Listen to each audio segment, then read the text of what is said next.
I was born and raised on a small farm and ranch.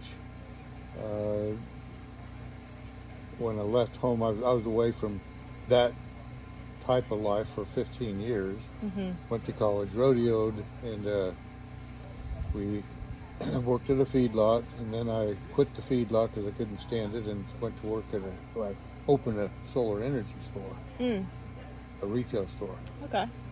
And then the opportunity came to get back to where I grew up, rent some grass. We didn't own anything for 10 years. Mm-hmm. Buy some commercial cows, and at that point I thought, okay, I'm going to show all these neighbors how to do this. Mm-hmm. And I had a good friend, Chip Hines, who, and I got to talk to him. He basically helped start our program. He says, in the 1980s, that's when everybody was trying to make their cattle as big as they could, as fast as they could. And he said, this makes no sense. And that was, people were trying to make cattle as big as they could, as fast as they could. From your presentation you just gave, that was more of bragging rights and weaning weights. Weaning weights. I mean, they thought they were making more money by making bigger calves. Do you think any of that had to do with, like, the excess corn that we were growing in the country? Or do you think it was more the weaning weights and just trying to... Yeah. It was weaning weights, and the EPDs came into effect in the early 70s for most breeds. They're very accurate. I don't look at them. If I use them, it's the opposite of the way everybody else does. But we had ways to measure, and if you're not old enough, but in the 40s and 50s and part of the 60s, the cattle were too small, too early maturing, too easy fleshing. They were trying to make them like a ball or a square. So we went too far. Yeah. And then in the 80s, we, through EPDs and the continental breeds coming in from Europe, the big cattle, we know how to make them big now. Yeah. So it was a race to see who could hit the wall first. So now you've been backtracking on all that stuff and just trying to figure out. We didn't do too much different than where we were. I mean, we were looking for 1970s genetics. Yeah. Yeah. And put them into the 1980s. And then we found some old genetics that would work. We found old genetics that wouldn't work. But, we were coming to some conclusions. I thought at the time I was going to end up with a 5 frame. And at that time, everybody was wanting 6, 7, and 8 frame. Right. And I thought, well, I think 5 frames where I'm going to be. Well, that's still too big. Yeah. But I didn't know it until, when you start increasing the cow numbers per acre, and then you take away, your feed, your hay, your supplements, when you start taking all the crutches away, the right cows stand up. Yeah. And it still takes 15 years, until you get a 15-year-old cow that's still there and never missed, you really don't know what you're looking for. So, okay, I'm in South Pole, as you know. We've been in South Pole for 15 years now. Before that, we had Black Angus. Honestly, I really didn't look twice at a cow, even though I was born and raised on a small farm, until I decided to make farming a lifestyle of mine. How are you supposed to know if you're going the right direction? If it takes, you're saying it's 15 years before you even know if a cow really Well, during got that 15 years, we're taking things away from the cow. Yeah. So on the presentation, you said that could be supplemental feed, vaccinations, dewormers, whatever pesticides. else, pesticides. Whatever. I mean, picture a cow standing up with crutches on both sides of it. Yeah. When you start pulling crutches away, some of them just fall over. Right. But you've got to be tougher on them to find out who's going to work. And my goal was, okay, a cow that can survive on my ranch with no inputs, she's got to be more profitable. Yeah. Now, I've been asked several times since my presentation, well, how small can you go? And a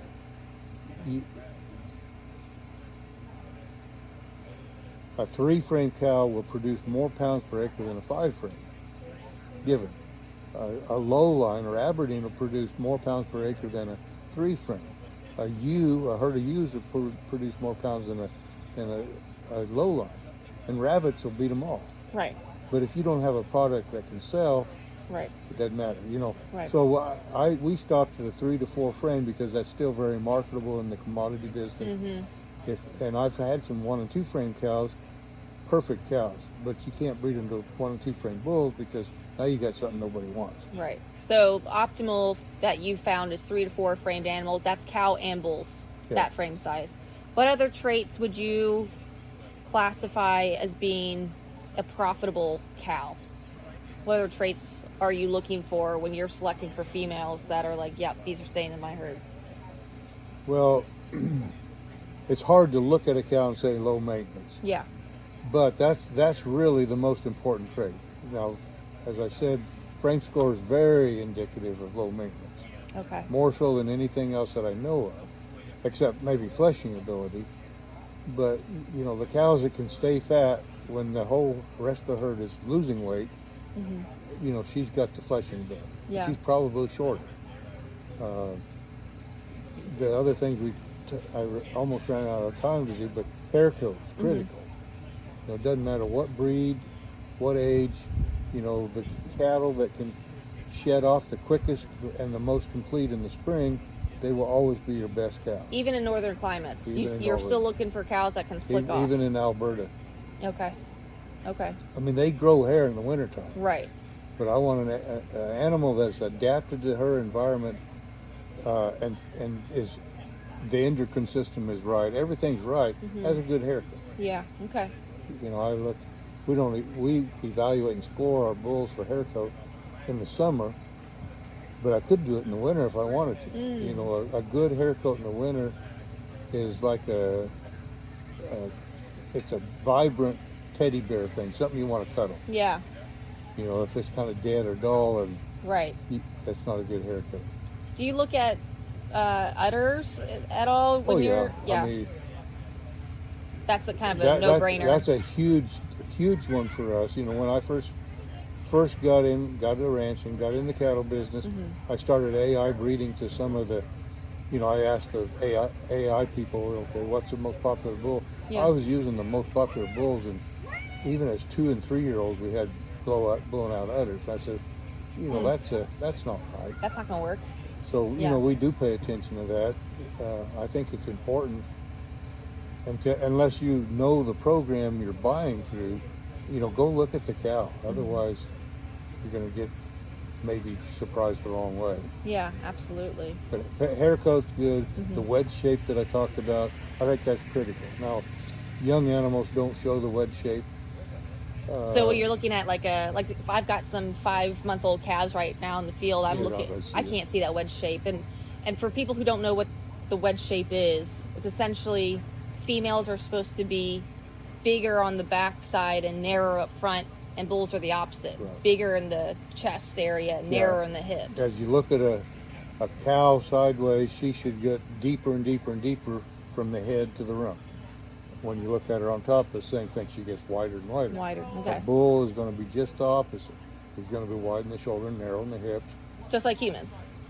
Just like Women tend to have bigger hips, and guys tend to be bigger in the shoulders here. Yeah. But I think that's important. The other thing is a bondsma thing is the slope in the rump. You know, we screwed up everything. But if you take an animal like the Mashona, and even Brahma, I mean, they have tremendous slope in the rump. That means their pelvis bone is laying right so the calf can get out.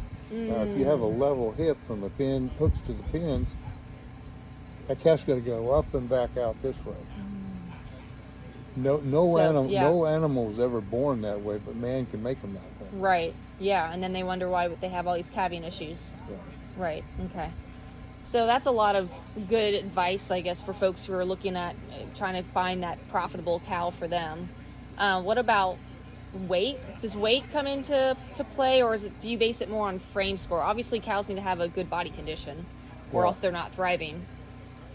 When somebody called me up and they wanted, interested in our bulls, our program, and they tell me they got 1,200-pound cows, well, What does that mean? 9 out of 10 people are going to tell me they got 1,200 pound cows. Yeah.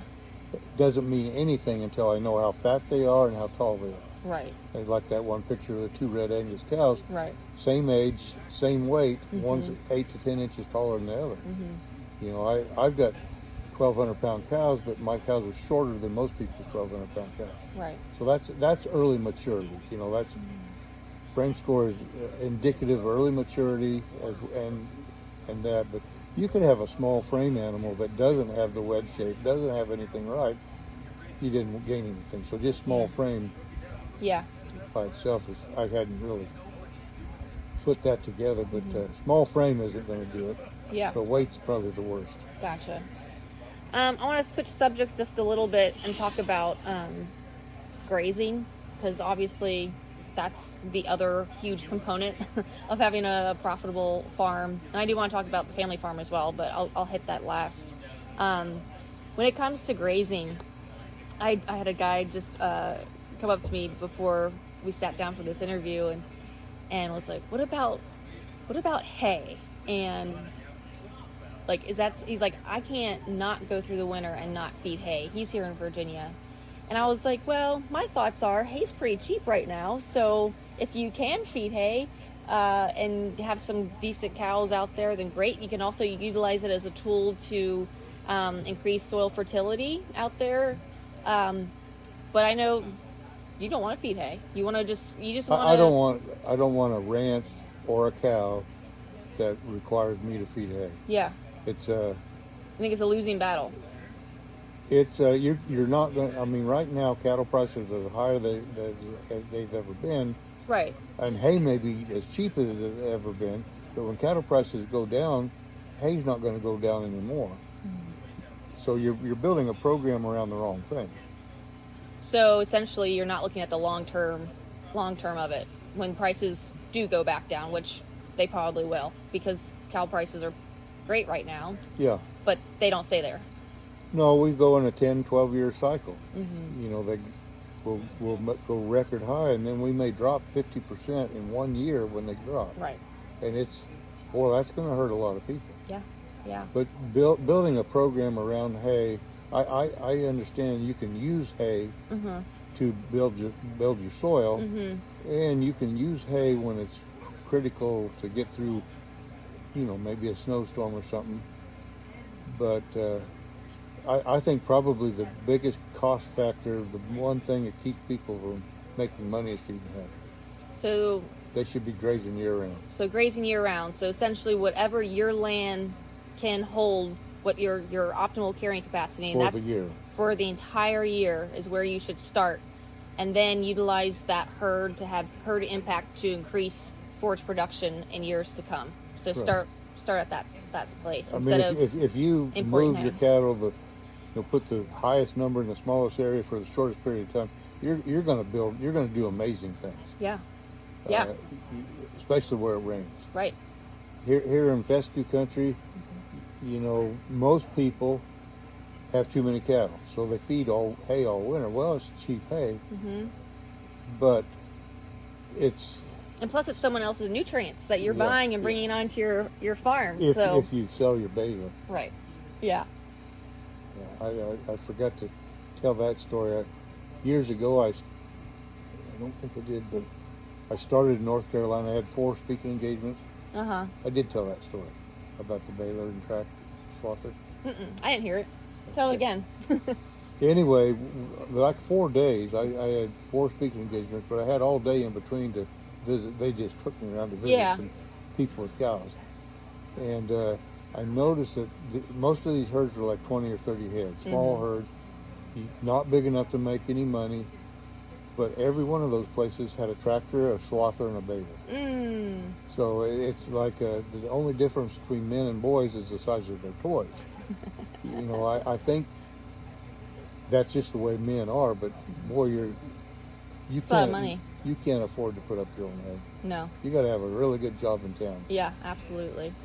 So what's the so back to grazing, you were saying put your herd as tight as you can, move them as fast as possible. But you also saying when the grass is growing fast, move the herd fast. When the grass is growing slow, slow the herd movements down as well. You don't have to slow down, but you can. But you can. Because you don't want to eat the same growing plant twice without a rest period. Yeah. So when it's growing fast, it may be ready to eat, in your part of the world in a week or less. Right. In my part of the world, it's probably 3 weeks. Mm-hmm. I don't want the cows there. I want them gone so they don't even look at it. Right. Yeah, that makes a lot of sense. But in the wintertime, our grass goes dormant. Your fescue doesn't really. But our grass goes dormant. It's not growing. You have mostly natives out in Colorado where you're at. And you stockpile and graze that through the winter? We don't stockpile like you do. Okay. We just don't graze it all in the summer. On fescue, they talk about stockpiling. Mm-hmm. So in the fall, you allow some of it to get ahead of you. Right. In our part of the world, our good grass on a good year is about 4 inches tall. Oh. It's and they're warm season grasses. Okay. Nutrient dense, no water in them. But if I don't eat it in the summertime, it's still going to be there in the wintertime. So we rotate through the same pastures year round. Yeah. Gotcha. We just go faster in the summertime and slower in the wintertime. Okay. Or during the drought. When it comes to cattle genetics, I feel like you are probably one of the top people who has the most experience when it comes to grass-based cattle genetics in the country, I'd assume. I hope so. Not stroking any egos here or anything, but I'm gonna ask a pointed question because I have South Pole cattle. What benefits do you see in the South Pole breed? Because you've started to kind of get into it a little bit, the South Pole. What advantages and disadvantages do you see in this breed, or is there anything that's concerning to you, or things that stand out with this breed as compared to other breeds that you've been dealing with over decades of experience here? I like the fact that it's a composite. There's some heterosis that carries through there. Mm-hmm. On a 4-breed composite like the South Pole, you can get 3/4 of the available heterosis. And that's good. I wonder sometimes. I was at Teddy's place when he was building the breed. Mm-hmm. A few of our Red Angus went into it. I wonder if maybe he didn't shut the doors too quick. And I see that about the same thing in the South Pole breed as I do any breed. There's going to be a top end and a bottom end. Right. And I think the way Teddy thinks, if he'd have held on to the reins a little bit longer, the bottom end would have been gone to start with. But I don't like every South Pole herd. Well, just like any cattle But I breed. don't like every Red Angus herd. Right, exactly. I like our Red Angus and our Black Angus Mm-hmm. and our South Pole, Mm-hmm. but we're totally different than other Red Angus and other. Mm-hmm. I mean, we're almost on the opposite side, like I said, with the maintenance requirements. Right. 100% of our Angus are in the top 10% of the breed. Mm-hmm. When you look at the AI sires, 50% are in the bottom 20%. It's night and day difference, but I like the South Pole. I think they, at the time I questioned Teddy about the Barzona, but he was adamant about that. But Jim Garish had Barzona. Chip Hines, my good friend Chip, had Barzona. So I just didn't see much I could like about a Barzona. I know you got your opinions, so you're sticking to your guns on those.